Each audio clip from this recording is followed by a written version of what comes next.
ভারতের চলমান cockroach movement নতুন মোড় নিয়েছে। কয়েকদিন ধরে চলা দেশ জুড়ে বিক্ষোভের পর এবার আন্দোলনের প্রতিনিধিদের সঙ্গে আনুষ্ঠানিক বৈঠকে বসেছে ভারত সরকার। তবে বৈঠক শেষে আন্দোলনকারীরা স্পষ্ট জানিয়ে দিয়েছেন, দাবি পূরণ না হওয়া পর্যন্ত আন্দোলন চলবে। আজকের প্রতিবেদনে জানবেন বৈঠকে কি আলোচনা হয়েছে, আন্দোলনকারীদের প্রধান দাবি কি, সরকারের অবস্থান কি এবং এই আন্দোলন ভারতের রাজনীতিতে কি ধরনের প্রভাব ফেলতে পারে। আন্তর্জাতিক সংবাদ মাধ্যম রয়টার্সের তথ্য অনুযায়ী শুক্রবার নয়াদিল্লি কনস্টিটিউশন ক্লাবে ভারত সরকারের প্রতিনিধিদের সঙ্গে বৈঠক করেন ককরোচ জনতা পার্টি বা সিজেপি এর নেতারা। সাম্প্রতিক সময়ে দেশ জুড়ে ছাত্র যুবকদের ব্যাপক বিক্ষোভ এবং সরকারের ওপর বাড়তে থাকা চাপের প্রেক্ষাপটে এই বৈঠকের আয়োজন করা হয়। বৈঠক শেষে সিজেপি নেতারা জানান, সরকার তাদের দাবিগুলো নিয়ে আরও সময় চেয়েছে এবং শনিবার পর্যন্ত আনুষ্ঠানিক জবাব দেওয়ার কথা বলেছে।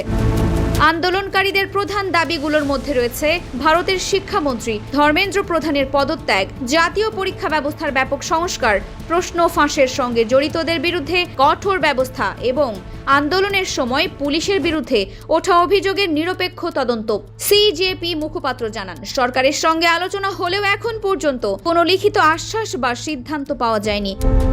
তাই দেশের বিভিন্ন জেলায় শান্তিপূর্ণ কর্মসূচি অব্যাহত থাকবে। অন্যদিকে প্রধানমন্ত্রী নরেন্দ্র মোদী সরকার জানিয়েছে, প্রশ্ন ফাঁসের মতো অপরাধ দমনে আরো কঠোর আইন, দ্রুত বিচার এবং পরীক্ষা ব্যবস্থায় নতুন নিরাপত্তা ব্যবস্থা চালুর উদ্যোগ নেওয়া হয়েছে। কিন্তু আন্দোলনকারীদের দাবি, শুধু কঠোর আইন করলেই সমস্যার সমাধান হবে না। তারা বলছেন, পুরো নিয়োগ ও পরীক্ষা ব্যবস্থায় কাঠামোগত সংস্কার না হলে একই ধরনের সংকট আবারও ফিরে আসবে।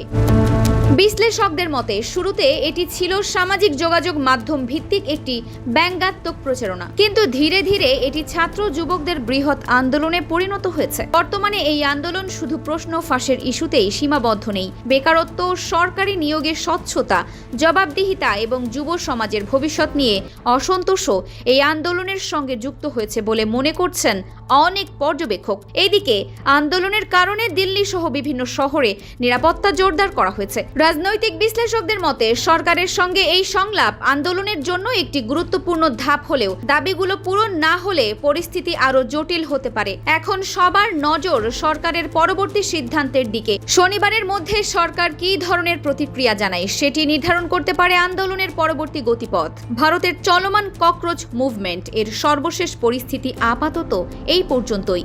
এই ইস্যু সহ আন্তর্জাতিক অঙ্গনের গুরুত্বপূর্ণ সব খবরের নির্ভরযোগ্য আপডেট পেতে ডিইউবি নিউজের সঙ্গে থাকুন। ভিডিওটি ভালো লাগলে একটি লাইক দিন, শেয়ার করুন এবং চ্যানেলটি সাবস্ক্রাইব করতে ভুলবেন না। ফারহানা নিজাম, ডিইউবি নিউজ।